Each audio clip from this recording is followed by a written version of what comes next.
Christian resurrection in Islamic Iran. Christians have had a presence in Iran long before the arrival of Islam in 633 CE. The Cyrus Cylinder, often regarded as one of the first declarations of human rights and religious tolerance, stands as a testament to the culture of the Persian Empire prior to the Islamic invasion. Even when Zoroastrianism became the dominant religion, Christians faced periods of violent repression. Yet for centuries, churches and monasteries were a familiar sight across ancient Iran.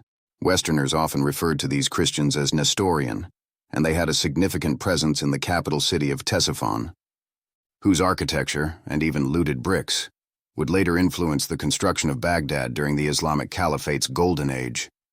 Nestorian bishops oversaw schools that in later centuries saw monks travel as far as India and China. It's even reported that the true cross, believed to be the cross Jesus was crucified on, was taken by the Sasanian army in 614 and brought to Ctesiphon, before being recovered by Christians. While Christianity was occasionally brutalized, it was undeniably a visible and integral part of the Persian Empire's intellectual and spiritual heritage. The Persian literary tradition also includes celebrated Christian heroes and heroines, woven into its poetry. With the Islamic conquest of Iran, however, the lives of Christians began to shift dramatically. The Arab invaders' rallying cry was, "Allahu Akbar," or "Allah is the greatest," a phrase often misunderstood as a gesture of reconciliation, but which, in fact, asserted the superiority of Islam. Under this new regime, Jews and Christians were acknowledged as people of the book, granted a protected status as long as they adhered to certain conditions. While they were permitted to practice their faith, they were also subject to higher taxes and a series of restrictions. They were expected to live in designated neighborhoods, refrain from proselytizing, and adhere to Islamic laws. In exchange for this subjugation, they were allowed to remain Christians. Compared to the treatment of Jewish populations in Europe at the time, this system may have appeared relatively tolerant, but in today's terms, it could be seen as a form of religious apartheid.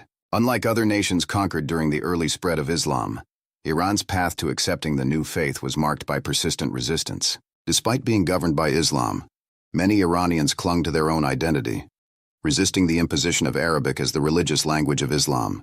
Scholars have suggested that it took nearly 400 years before Islam fully dominated the Iranian Empire. During this time, Christians, Jews, and Zoroastrians often endured the harsh treatment of local Muslim zealots. Even with the rise of Shi'ism in the 15th century, which became the state religion of Iran, Christian life persisted. The Assyrians and Armenians continued to live in parts of the country, and the forced relocation of thousands of Armenians from Julfa to Isfahan laid the foundation for one of Iran's most vibrant Christian communities. The Pahlavi era, 1925-1979, marked a period of greater tolerance and integration for Iranian Christians. Christians were seen as full citizens, although they were still barred from the highest political positions. Despite these limitations, they were active in the cultural, architectural, and musical spheres.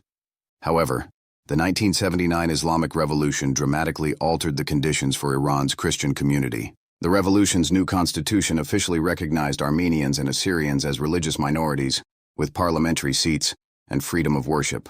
In practice, however, religious freedom became increasingly restricted. Christian publications were censored, and religious education was monitored.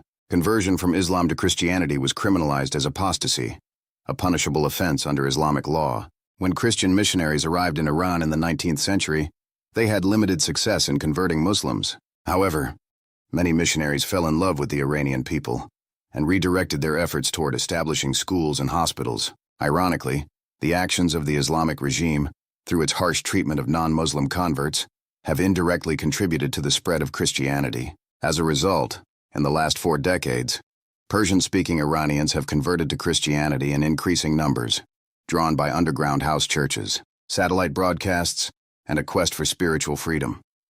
While these new converts face surveillance and imprisonment, the Iranian Christian community continues to grow, with estimates suggesting between 300,000 to 500,000 new converts.